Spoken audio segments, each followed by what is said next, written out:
Os irmãos já abriram em Apocalipse, né? Apocalipse capítulo 2, nós temos estudado nos domingos à noite aqui acerca das igrejas do Apocalipse, né? Nós já vimos a igreja de Éfeso, que era uma igreja que se preocupava muito com a doutrina, mas haviam abandonado o primeiro amor. Vimos no domingo passado a igreja de Esmirna, uma igreja pequena, uma igreja pobre, mas uma igreja fiel. E é interessante que a única igreja dessas 7 igrejas que não recebeu reprovação ou acusação do Senhor Jesus foi a igreja de Esmirna. Se você depois ler de novo lá a igreja de Esmirna, é a única igreja que só recebeu elogios do Senhor Jesus. E hoje então nós estudaremos acerca da igreja de Pérgamo. Apocalipse capítulo 2, versículo 12 até o versículo 17. Ao anjo da igreja em Pérgamo escreva: essas são as palavras daquele que tem a espada afiada de 2 gumes. Sei onde você vive, onde está o trono de Satanás. Contudo, você permanece fiel ao meu nome, e não renunciou a sua fé em mim, mesmo quando Antipas, minha fiel testemunha, foi morto nessa cidade onde Satanás habita. No entanto, tenho contra você algumas coisas. Você tem aí pessoas que se apegam aos ensinos de Balaão, que ensinou Balaque a armar ciladas contra os israelitas, induzindo-os a comer alimentos sacrificados a ídolos e a praticar imoralidade sexual. De igual modo, você tem também os que se apegam aos ensinos dos nicolaítas. Portanto, arrependa-se, senão virei em breve até você e lutarei contra eles com a espada da minha boca. Aquele que tem ouvidos ouça o que o Espírito diz às igrejas. Ao vencedor darei do maná escondido. Também lhe darei uma pedra branca com um novo nome nela escrito, conhecido apenas por aquele que o recebe. Vamos orar? Pai, nós te agradecemos pela sua palavra. Conforme nós estudamos hoje já, nós vimos que o Senhor é um Deus soberano que cumpre tudo aquilo que o Senhor diz. As suas promessas vão se cumprir. E nessa noite nós sabemos que o Senhor há de falar ao nosso coração, e que os nossos ouvidos estejam atentos àquilo que o Espírito há de falar, e que nós possamos colocar em prática, possamos viver para a sua glória. Então nós pedimos ao Pai que o Senhor nos transforme em nome de Jesus, para que sejamos mais parecidos com Cristo. E como igreja nós possamos aprender aquilo que o Senhor falou a essas igrejas, que nós possamos praticar o que eles foram, nas áreas que foram elogiados e nas áreas que eles foram reprovados. Nós também possamos estar atentos e fazer uma análise da nossa vida para ver se também nós não estamos errando nessas áreas. Nós oramos em nome de Jesus. Amém. Queridos, como todas as igrejas, o Senhor Jesus, ele começa se apresentando, e para a igreja de Pérgamo não é diferente. Ele começa no versículo 12, falando da igreja de Pérgamo. Ele diz: essas são as palavras daquele que tem a espada afiada de 2 gumes. Cristo tem a espada afiada. Isso representa tanto autoridade como também poder para julgar, poder para castigar. Pérgamo, como a gente leu aqui, a gente vai entender um pouquinho melhor quando o Senhor diz, né? A cidade onde Satanás habita. A gente vai entender um pouquinho sobre o que Jesus quis dizer com isso. Pérgamo era uma cidade muito conhecida, né? E ela era conhecida como também a sede de autoridade, sede de justiça imperial. Então os crentes, ao ouvirem que quem tem a espada, quem tem o poder, aquele que tem poder para condenar, aquele que tem poder para julgar, quem tem a espada é o Senhor Jesus. Isso aqui veio de encontro ao coração daqueles irmãos, de saber que o Deus deles, o Deus verdadeiro, era um Deus muito maior e muito mais poderoso do que qualquer homem, porque a espada naquela época era uma espada onde o procônsul romano usava, era um símbolo de autoridade romana. Então era mais importante, o que o Senhor Jesus está querendo dizer para eles é que é mais importante vocês terem temor de mim do que temor de pessoas, temor de homens. E aí ele vai dizer bem que ele conhece a igreja, ele sabe aonde a igreja está. A igreja estava na cidade de Pérgamo, e Pérgamo tinha a 2ª maior biblioteca do mundo. Foi através dessa cidade onde eles começaram a escrever como nos pergaminhos, onde eles usavam peles de carneiro para registrar os seus escritos. Foi na cidade de Pérgamo. E a cidade era um centro religioso, eles tinham vários deuses lá, e um desses deuses era Zeus, uma grande estátua colocada na cidade, onde toda a população a adorava.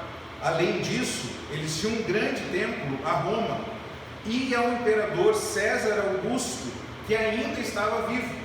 Então eles tinham um local de adoração ao imperador que ainda estava vivo. Uma vez por ano, os súditos queimavam incenso a César, dizendo: César é Senhor. César é Senhor. Era uma defensora, a cidade era uma defensora fanática do culto imperial a Roma. A cidade também tinha um templo dedicado a Esculápio, o deus da cura, cuja insígnia são duas serpentes enroladas numa vara, que inclusive hoje é símbolo da medicina. Então eles tinham um culto a esse deus também. E aí por que Jesus fala que lá nessa cidade tem o trono de Satanás? Porque ao invés de adorarem a Deus, a sociedade estava adorando a homens.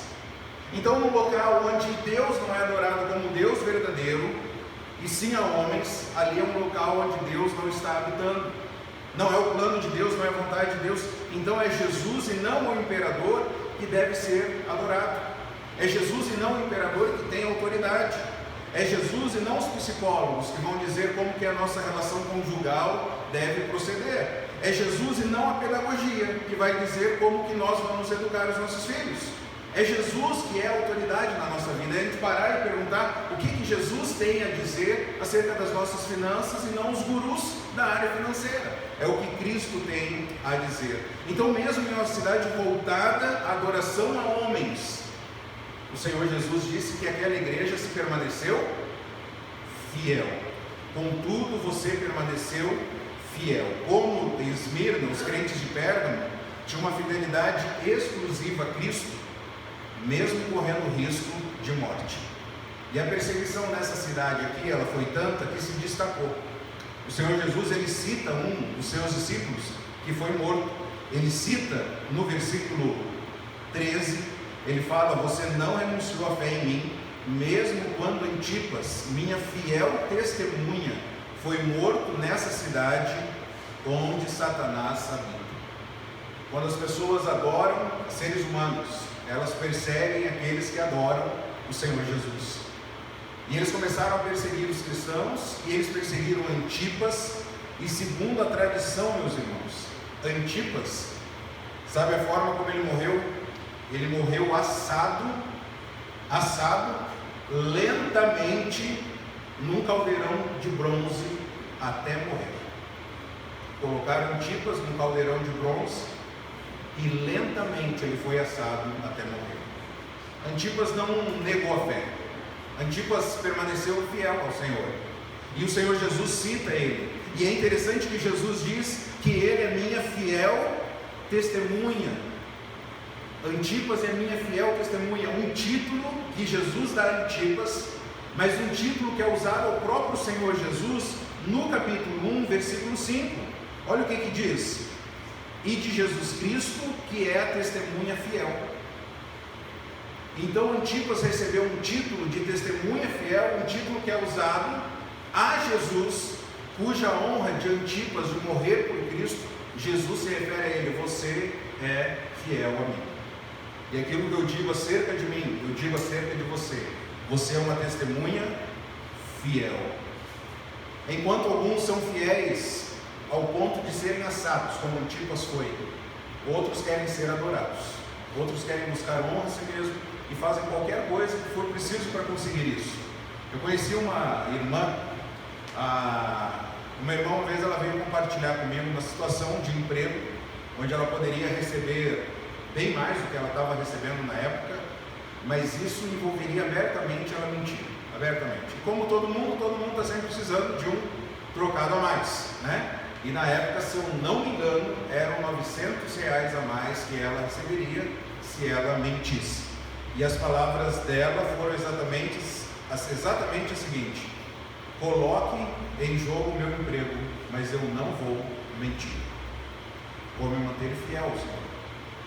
Mesmo que eu perca o meu emprego, vou me manter fiel ao Senhor. Não troco o meu Senhor por R$900. Pode assar, pode ligar o caldeirão. Vou permanecer fiel a Cristo.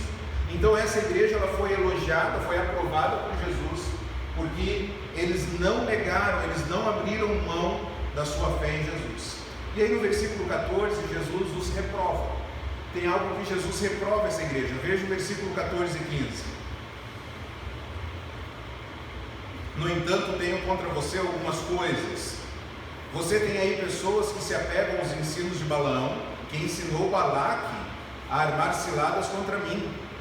A armar ciladas contra os israelitas, induzindo-os a comer alimentos sacrificados a ídolos e a praticar imoralidade sexual. De igual modo, você tem também os que se apegam aos ensinos dos nicolaítas. Para a gente entender um pouquinho esse ensino aqui de Balaão, o povo estava passando 40 anos no deserto, e chegando perto dos medianitas, dos moabitas, eles contrataram Balaão, um profeta do Senhor, contrataram Balaão para proferir maldições acerca do povo de Israel, seu povo, né? Povo de Deus, proclamar maldições. Só que tudo que Balaão falava, Deus transformava em bênção. Balaão amaldiçoava, Deus abençoava. Ele era um homem interesseiro, ele não estava conseguindo obter os seus recursos, né? Mas Balaão, ele chega para Balaque e deu um conselho para esses reis, né? Ele chega então e dá um conselho. Sabe o que ele diz? Ele fala: não estou conseguindo amaldiçoar o povo de Israel, porque é povo de Deus e Deus vai abençoar. Eu tenho um segredinho para dar aqui. Primeira coisa, faça uma amizade com Israel. Segunda coisa, convide-os a adorar e se banquetear com as moabitas junto aos altares idólatras. O que Balaão está falando? Faça amizade e envie algumas donzelas até Israel. O povo de Israel, ao se envolver com idolatria, ao se envolver com imoralidade, assim Deus julgaria a nação de Israel. E nisso Balaão receberia e Balaque sairia vitorioso. Então foi exatamente isso que aconteceu. E esse envolvimento de Israel com as mulheres moabitas resultou na morte de 24 mil pessoas. Esse evento é narrado em Números, capítulo 25. E aí o Senhor Jesus está falando que em Pérgamo, tem alguns que se apegam ao ensino de Balaão. Em Pérgamo havia algumas pessoas que estavam preocupadas aqui com um pouco de idolatria, com um pouco de imoralidade. Então, olha que interessante, se a igreja aceitasse a adoração a César, a perseguição ia acabar. Era só eles irem uma vez por ano no altar e dizer: César é Senhor, e ninguém mais vai ser assado, ninguém mais vai morrer. Então algumas pessoas falavam assim: gente, não tem nada a ver, é só você ir lá uma vez no ano e fala: César é Senhor, é só isso, mesmo que você fala da boca para fora, a perseguição vai acabar. E eles começaram então a ensinar a igreja dessa forma.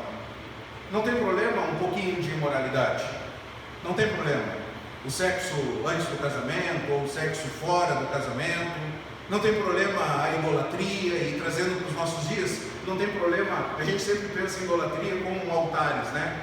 Ídolos físicos, né?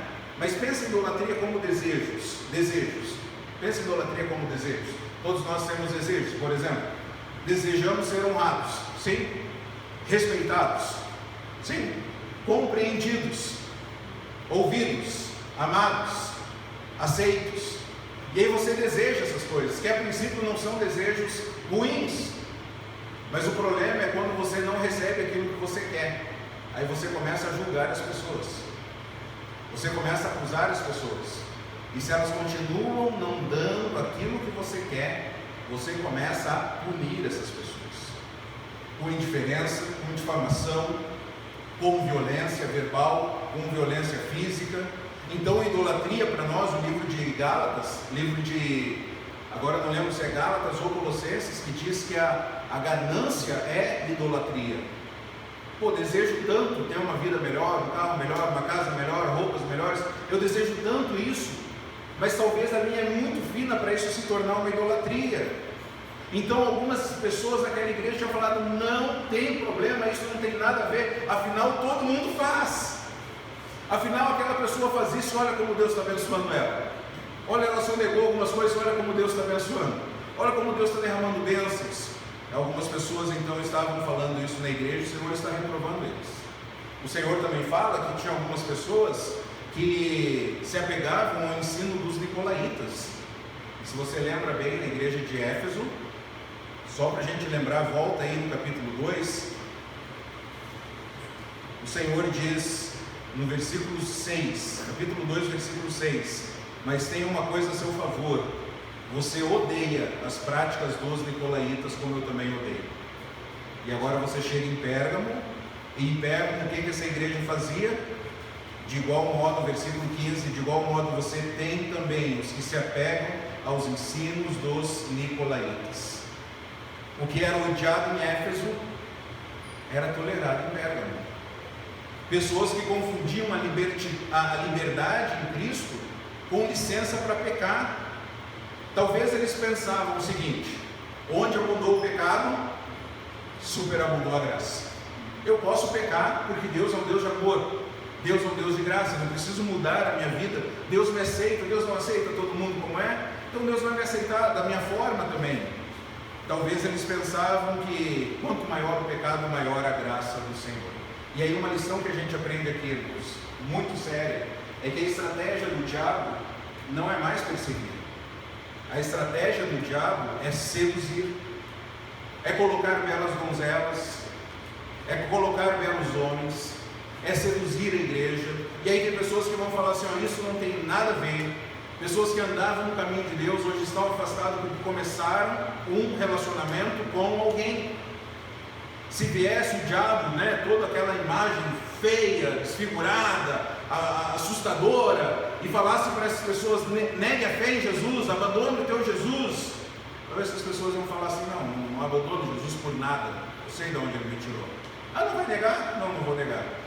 Então eu vou mandar um não crente para namorar contigo, vou mandar uma não crente para namorar contigo, eu vou fazer você deixar de participar de pequenos grupos, de aprender a palavra, de adorar o Senhor, para sair com um amigo, sair com outra amiga. E sutilmente, Satanás ele é paciente, sutilmente a nossa fé vai esfriando, e a gente não percebe que nós estamos caindo numa cilada de Satanás por meio de um relacionamento. Por isso que Jesus falou que aquele que não ama a mim, Jesus falando, mais do que pais, irmãos, amigos, não é digno de mim. É muito interessante isso. Você quer me acompanhar? Quero, Senhor Jesus, quero te acompanhar. Você me ama mais do que todos os teus relacionamentos horizontais? Sim, Senhor, eu te amo. Então você pode vir.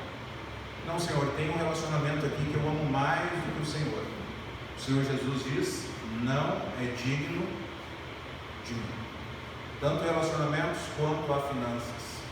Se nós amamos mais essas coisas do que o Senhor Jesus, nós não somos dignos de seguir a Cristo.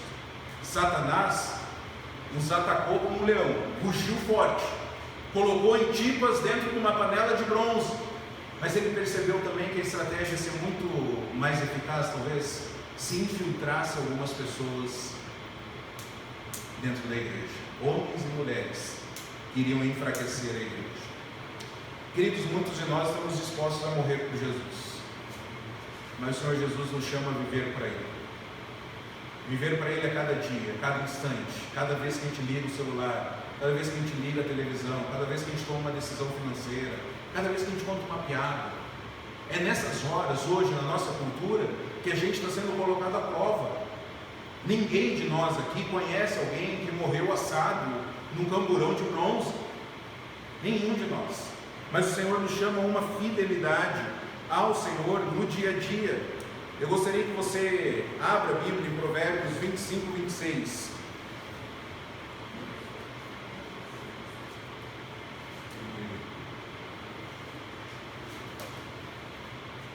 Provérbios 25, 26.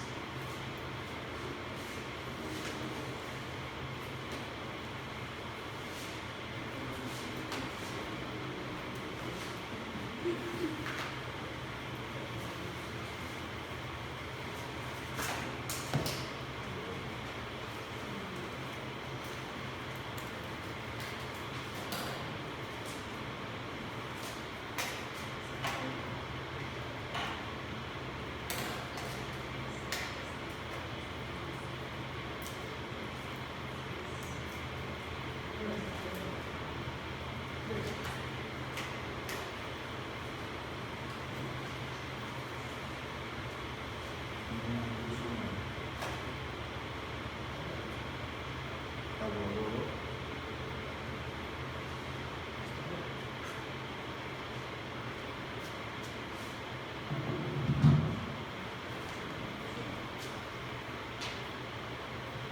Provérbios 25, 26 diz o seguinte: como fonte contaminada ou nascente poluída, assim é o justo que fraqueja diante do ímpio. Você já deu uma esmorecida diante do ímpio? Na hora de sustentar a fé, deu uma enfraquecida e depois você foi embora e perdeu a oportunidade. Nossa, eu deveria ter falado. Eu lembro uma vez na escola que eu tinha muita vergonha de falar de Jesus, muita vergonha, né? E uma vez, sempre entra assunto religioso. Isso é engraçado, que hoje em dia tem basicamente dois assuntos que as pessoas não querem conversar, né? Que elas acham que dá briga: política e religião, né? Então, entrou política, não, a gente vai montar um grupo de amigos aqui, mas ninguém vai falar de política e ninguém vai falar de religião. Que tipo de amizade é essa? Que tipo de relacionamento é esse? Que não tem maturidade dos lados, onde a gente possa expressar a opinião e crescer um com o outro. Eu fico surpreso com isso, né? Ah, não pode falar isso, não pode falar aquilo, beleza. Mas na escola, mas querendo ou não, sempre entram assuntos de política, sempre entram assuntos de religião. Eu lembro uma determinada vez, a gente sempre ora: Deus, me dá uma oportunidade, eu quero falar de Cristo, eu quero ser usado pelo Senhor, eu quero levar um amigo ao Senhor Jesus. E eu lembro uma vez, eu estava na escola, entrou o assunto de religião, e o Espírito Santo falando: fala, e eu não falava, e cada vez mais claro, e o assunto veio para o meio protestante, o assunto cada vez mais claro, a bola quicando na frente do gol, é só você chegar e chutar. E o Espírito Santo vai lá, né? Chuta, e eu não chutava. E aí até uma hora uma colega minha falou assim: peraí, gente, a gente tem aqui na escola um filho de um pastor, vamos ouvir ele, o que tu acha mais disso? O tempo passou, a oportunidade passou. E saiba você que um dos versículos que me levou para o seminário foi 2 Pedro, 1 Pedro, capítulo 2, versículo 15. Antes santifiquem Cristo como Senhor em seu coração, e estejam preparados para responder a qualquer pessoa que pedir a razão da esperança que há em vós. Esse versículo, eu estava lendo a Bíblia, quando chegou nesse versículo: santifiquem Cristo como Senhor no seu coração, e estejam preparados para responder a qualquer pessoa que pedir a razão da esperança que há no seu coração. Eu falei: eu não estou preparado para responder a qualquer pessoa que questionar a minha fé. Eu preciso me preparar. E aí eu fui para o seminário. E a gente ora, a gente fraqueja diante do ímpio, né? E Provérbios ele diz isso como uma fonte contaminada, né? Como uma nascente poluída, assim é o justo que fraqueja diante do ímpio. Então, irmãos, Deus nos chama para uma fidelidade ao Senhor. Volta lá em Apocalipse capítulo 2. Então o Senhor reprova essa igreja, porque essa igreja estava aderindo ao ensino de Balaão, imoralidade e idolatria, estava aderindo ao ensino dos nicolaítas, a libertinagem, e a solução que o Senhor chama a igreja no versículo 16 é: arrependa-se. Arrependa-se, portanto, arrependa-se. A ordem para essa igreja é se arrepender. E é interessante que Deus está falando aqui para a igreja. Para a igreja, vocês precisam se arrepender. Irmãos, isso aqui é muito sério, porque haviam pessoas dentro da igreja que estavam trazendo falsos ensinos, e Deus está falando agora para quem? Para a igreja. Vocês estão tolerando o erro, vocês estão aceitando o erro, então arrependam-se. A igreja estava permitindo, a igreja estava consentindo, a igreja estava omitindo, a igreja estava ficando calada ao ver pessoas fazendo coisas erradas e não falavam nada. Certa vez, quando eu pastoreava jovens e adolescentes, veio uma adolescente muito preocupada, e ela, muito preocupada mesmo, ela falou: eu preciso falar contigo, vamos lá, vamos conversar. Terminou lá a reunião de jovens, a gente foi conversar, havia uns 30, 40 na época, e ela falou: eu preciso falar uma coisa muito importante para ti, eu estou com o coração pesado, já orei bastante, eu preciso conversar com você. Quem foi? É que tem alguém aqui da igreja que está fazendo um negócio lá na escola que não está honrando a Deus, e toda a escola está sabendo. Eu falei: toda a escola está sabendo? Toda a escola está sabendo, todo mundo fala. do que a pessoa está fazendo de errado. E eu perguntei, quem que é a pessoa? Não posso falar, é fofoca.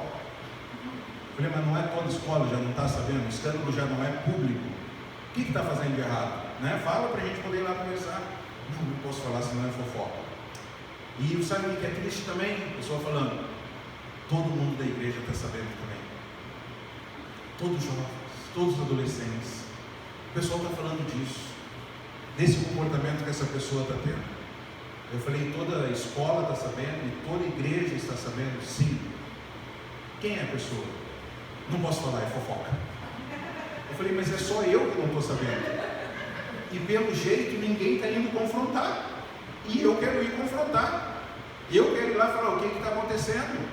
Vamos parar de pecar? Você precisa de ajuda? Você é crente? Você não é crente? No aconselhamento tem algumas vezes que a gente chega, isso já aconteceu algumas vezes, de chegar, questionar a fé da pessoa e ela pegar e falar assim, eu não sei se eu sou crente. Então como que você vai aplicar para ela um comportamento de alguém que nem sabe ainda se segue Jesus ou não? Ela está no grupo, ela está junto. Então se você não sabe quem é Jesus, se você não sabe o que ele fez, a decisão que você tomou de seguir ele, você não sabe ainda, você precisa refazer isso. Antes de a gente conversar sobre outros pecados, você precisa tomar essa decisão. Então isso é muito triste, porque muitas vezes as pessoas sabem de condutas erradas e elas se omitem, elas ficam quietas, elas consentem com o que está sendo errado, e o Senhor chama a igreja para se arrepender. Arrependa-se do seu erro de omitir. Pense em você como marido, as coisas erradas que talvez venham de casa, e se aquieta. Como pais, quantas vezes como pais a gente pensa, não quero nem ver, vou fingir que eu não estou vendo. Eu estou vendo o erro e por cansaço eu falo, eu prefiro não ver. Eu vou sair daqui para não ver, para mim não falar nada. O Senhor nos chama à ação. A nossa omissão não é amor, a nossa omissão é pecado. É pecado, nós devemos ser profetas de Deus e falar, isso está errado, eu estou aqui para te ajudar, vamos caminhar junto, mas não pode mais acontecer. Essa é a nossa responsabilidade, essa é minha como pastor, essa é sua como líder da sua casa, como líder de empresa. Nós não podemos ficar quietos. O pecado da igreja era a tolerância com o erro. Eles estavam tolerando o erro. Ensinos, pessoas ensinando o ensino de Balaão, pessoas ensinando o ensino dos nicolaítas, e ninguém falava nada. Se a igreja não se arrepender, o Senhor Jesus diz que ele virá e lutará com a espada da sua boca. Final do versículo 16. Os romanos tinham espadas, conforme eu mencionei, mas o Senhor trará castigo e juízo. Se antes saber que Jesus portava a espada na sua boca trouxe consolo para a igreja, agora o Senhor falando aqui depois no final dessa carta, agora isso aqui está trazendo temor para a igreja. Senhor, eu não estou errando, quem está fazendo errado é ele, mas se você não confronta, se você não exorta, se você não ajuda, você também está errando. Então uma carta que poderia gerar orgulho na igreja e falar, eu não estou no grupo dos nicolaítas, o Senhor fala, mas se você não fizer nada para acabar com esse grupo, você também está pecando. Omissão não é amor, omissão é pecado. Se por um lado a igreja de Pérgamo não expulsasse essas pessoas do meio da igreja, o Senhor viria e lutaria contra a igreja com a espada da sua boca. Queridos, embora o juízo caia sobre os transgressores, toda a igreja é disciplinada e envergonhada por isso. Não é verdade? Quando alguém peca publicamente, é a pessoa que pecou, mas ela também está carregando o nome da igreja, ela também está carregando o nome de Jesus. E o Senhor fala que se nós não fizermos nada, se nós nos omitirmos, se nós não nos arrependermos, o Senhor virá com a espada da sua boca. E aí ele faz um apelo final, ele faz uma promessa no versículo 17: aquele que tem ouvidos ouça o que o Espírito diz às igrejas. Ao vencedor darei do maná escondido, também lhe darei uma pedra branca com um novo nome nela escrito, conhecido apenas por aquele que o recebe. É interessante, irmãos, que as cartas da igreja de Apocalipse, elas começam de forma coletiva, falando para a igreja, mas você já viu que elas terminam de forma individual. Elas falam assim, ó, se você tem ouvidos para ouvir, ouça. Deus está falando com todo mundo, mas aquele que tem ouvidos para ouvir, Ouça o que o Espírito está falando. Decisões pessoais. E ao vencedor, novamente Deus usa essa palavra, aquele que vencer as seduções, aquele que vencer as tentações. O que Deus vai fazer? Ele vai dar um maná escondido. O que maná escondido representa? O que Jesus está querendo dizer? Que aqueles que pararem de se alimentar da comida do mundo, da imoralidade, receberá alimento celestial dos vencedores. Aqueles que decidiram: eu não quero mais comer a porcaria da comida do mundo, o Senhor fala: eu vou te dar um maná do céu. Eu lembro uma vez que eu tinha uma cadelinha chamada Meg. A gente chegou de viagem e uma das primeiras coisas que eu fui fazer lá, acho que foi alguma saída que a gente teve, uma das primeiras coisas que eu fui fazer, eu peguei a ração, dei para ela, ração equilibrada, pensada, né? As pessoas tomaram decisão de fazer lá, né, tanto de nutrientes, tudo isso, botei lá. A Meg era uma cadela pastor alemão com labrador, uma cadela muito bonita, toda preta. E aí dei a ração dela. E aí havia uma panela de arroz estragado. A Meg está lá comendo. Quando eu saí, a gente morava numa chácara de 1000 metros. Quando eu saí lá fora, a Meg sentiu o cheiro de arroz estragado. E o que ela fez imediatamente? Ela deixou a sua porção e veio atrás do arroz estragado. E não tem quem tirasse ela de lá, porque ela estava agindo com base nos seus instintos. Eu quero comida estragada, eu quero comida podre. É isso que me dá alegria. Comida podre me deixa feliz. Mas Meg, comida podre não te dá saúde. Não, Meg, não me interessa. Eu quero comida podre. A Meg queria comida podre. Essa história da Meg às vezes reflete a minha vida. Quando eu deixo de ouvir ao Senhor, quando eu deixo de meditar na palavra, quando eu deixo de seguir ao Senhor para gastar mais tempo no Twitter, no Instagram, vendo série, quando eu perco a oportunidade de falar de Jesus, a Meg, comendo comida podre do mundo, está preocupado em ser rejeitado por alguém por falar de Jesus, está com medo. Às vezes a gente peca logo que a gente sai daqui da igreja, não é? Ou é fofoca, maus pensamentos, ver alguma coisa errada. Sai daqui para encontrar alguém que vai fazer uma coisa errada. A gente vai jogar fora o nosso testemunho. A gente abandona uma porção da palavra em troca da comida do mundo. O Senhor nos chama. Quer comer um maná celestial? Rejeite a comida do mundo. Não troca o maná celestial por arroz podre. E aí ele fala que ele vai dar uma pedra branca aos vencedores também. Essa pedra branca ela pode significar duas coisas. A primeira coisa é um ingresso num banquete. Em Roma era entregue um pequeno bilhete em madeira ou uma pedra para os pobres receberem alimento. E quem se recusar às festas do mundo receberá um ingresso VIP para entrar numa festa celestial. O Senhor vai dar uma pedra branca, um ingresso para um banquete celestial. Aqueles que rejeitarem as festas de Satanás aqui no mundo vão receber uma pedrinha branca e vão poder entrar num banquete celestial. E essa pedra branca também pode representar justiça. Naquele tempo, ao votar pela absolvição, os juízes colocavam uma pedra branca em um vaso. Significava então que aquela pessoa estava absolvida. Aos vencedores, Deus dará pedras brancas para entrar na sua festa e serem então plenamente justificados pelo Senhor.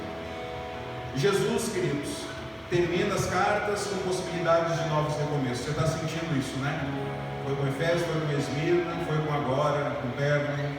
A gente termina a meditação e fala assim: Deus, outra coisa eu preciso melhorar e corrigir na minha vida. E ele termina a carta contando essa possibilidade de recomeços. Ele fala: quem tem ouvidos para ouvir, ouça, seja um vencedor, resista às tentações. E se você está aqui hoje e ainda não começou a sua caminhada com Jesus, comece hoje. Fale: Senhor, eu abandono todo o mundo, eu abandono o meu pecado, eu me arrependo dos meus pecados, Eu quero seguir a minha caminhada com Jesus a partir de hoje.